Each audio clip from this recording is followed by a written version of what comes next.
Et on continue à parler sport avec vous, sport et gros sous, Axel de Tarlet. Le Qatar veut mettre la main sur la Formule 1.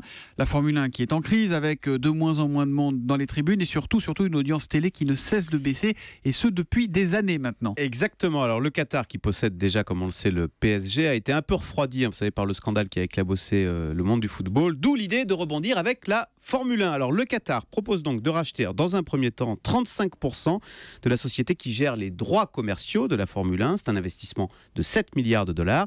Bernie Ecclestone, vous savez, le grand Manitou de la F1 et qui détient toujours 5% des parts, est d'accord pour vendre au Qatar. Il est même d'accord pour travailler pour le Qatar car, dit-il, la Formule 1 est malade et elle a besoin de sang neuf. Alors, vous l'avez dit, d'abord, les audiences sont en baisse. C'est normal puisqu'elle est diffusée sur des chaînes payantes partout. Voilà. En France, c'est Canal. Et ça a été la grande erreur de la Formule 1. Alors, c'est vrai, dans un premier temps, les chaînes à péage sont capables de payer plus cher pour les droits télé. Mais le problème, c'est que vous n'avez une audience que de gens passionnés. Le grand public, lui, déserte.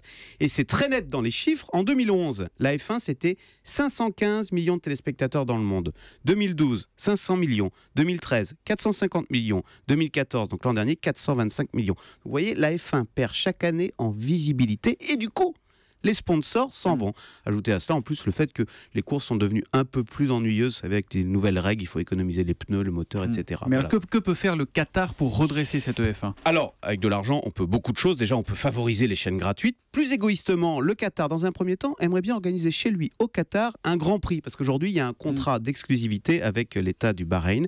Et puis surtout, le Qatar veut populariser la Formule 1 dans les deux grands pays du monde, les États-Unis et la Chine, où ce sport est très peu regardé, parce que je vous rappelle que c'est toute la stratégie du Qatar, c'est de s'appuyer sur des sports populaires et puissants comme le football ou la Formule 1 pour envoyer une image sympathique de ce petit émirat dans le monde entier. Voilà. C'est ce qu'on appelle le soft power, c'est ça, dans vos termes économiques, mon cher Axel de Tarlet.